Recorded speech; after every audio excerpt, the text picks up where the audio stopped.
Sahabat yang dimuliakan oleh Allah Subhanahu wa taala, ada nikmat yang Allah berikan kepada kita yang mungkin kita tidak sadari, yakni nikmat berbicara dengan lidah. Lidah ini, lisan kita ini adalah penterjemah dan pengungkap isi hati. Perhatikan surah Ar-Rahman ayat 1-4. Allah Subhanahu wa taala berfirman, sahabat sekalian, A'udzu billahi minasyaitonir rajim. Ar-Rahman 'allamal Qur'an, khalaqal insan 'allamahul bayan. Allah yang Maha Pemurah, yang telah mengajarkan Al-Qur'an. Allah menciptakan manusia, mengajarnya pandai berbicara. Atau dalam surah Al-Balad ayat 8-9 Allah Subhanahu wa taala berfirman, bukankah kami telah memberikan kepadanya 2 buah mata, lidah dan 2 buah bibir, walisana wa syafatain. Jadi nikmat yang sering kita lupakan yang Allah berikan kepada kita adalah nikmat lisan ini, kemampuan kita untuk berbicara, untuk menerjemahkan isi hati kita. Mari kita lihat teman-teman sekalian, apa sabda Rasulullah SAW berkaitan dengan lisan ini. Pernah ada seseorang bertanya kepada Rasulullah, ya Rasul, apakah atau sesuatu apa yang terbanyak yang dapat memasukkan manusia ke dalam syurga? Maka Rasulullah SAW menjawab, takwa kepada Allah dan akhlak yang baik. Lalu ditanya lagi, sesuatu apakah yang paling banyak yang dapat memasukkan manusia ke dalam neraka? Lalu Rasulullah SAW menjawab, mulut dan kemaluan. Dalam hadis lain, Rasulullah juga ingatkan pada kita semua, barang siapa yang dapat menjaga lisan dan kemaluannya karenaku, maka aku akan menjamin untuknya syurga.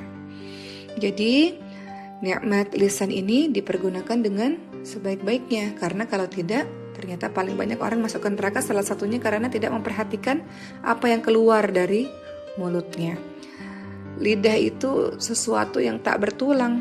Kita mudah mengatakan sesuatu tanpa memikir dampaknya terlebih dahulu. Sehingga alangkah lebih baik kalau kita berpikir dulu sebelum kita mengeluarkan kalimat demi kalimat. Karena bencananya luar biasa. Bencana lidah itu luar biasa. Apa saja sih bencana lidah, bencana lisan itu apa saja sih teman-teman sekalian? Pertama, ia akan menjadi bencana yang luar biasa kalau kita gunakan lidah atau lisan kita ini untuk berbicara yang batil atau yang sia-sia. Lidahnya tidak dipergunakan untuk hal-hal yang positif. Lidahnya untuk berdoa kepada selain Allah, atau lidahnya digunakan untuk berdusta atau bersaksi palsu. Teman-teman ketahui bahwa Arab jahiliyah saja menganggap dusta itu adalah aib yang tercela dan memalukan. Dan orang-orang akan mengingat dalam waktu yang sangat panjang dan akan dicap sebagai pembohong. Orang Arab jahiliyah saja punya adab yang baik dalam hal berbicara yang jujur. Hal ini pernah terlihat pada saat Abu Sufyan yang pada saat itu memusuhi Rasulullah ditanya oleh Kaisar Heraklius tentang sifat dari Rasulullah SAW, tentang Nabi Muhammad SAW. Maka Abu Sufyan walaupun membenci Nabi Muhammad SAW ketika itu, tapi beliau tidak sanggup untuk berbohong. Beliau ucapkan yang baik-baik di depan Kaisar Heraklius tersebut tentang siapa Nabi Muhammad SAW. Kemudian bencana lidah, berbicara batil tadi, apa saja sih selain berdusta, bersaksi palsu, lidahnya berdoa kepada selain Allah, ghibah dan fitnah. Hati-hati teman-teman sekalian, banyak di antara kita menggunakan lisan kita ini, gak difikir dulu sebelum kita berbicara. Kita lakukan atau kita pergunakan lisan kita ini untuk ghibah atau untuk fitnah. Hal ini pernah terjadi juga teman-teman sekalian pada kisahnya Siti Aisyah radhiyallahu anha, bagaimana beliau difitnah. Ya, teman-teman nanti lihat dalam surah An-Nur ayat 11-26. Bagaimana Allah pada akhirnya menurunkan jawaban atas beredarnya fitnah yang menimpa Ummul Mukminin Aisyah radhiyallahu anha. Karena pada saat itu Siti Aisyah difitnah berselingkuh dengan salah seorang sahabat Nabi Sufyan bin Mu'attal radhiyallahu anhu, sehingga seluruh orang di Madinah percaya dengan fitnah itu.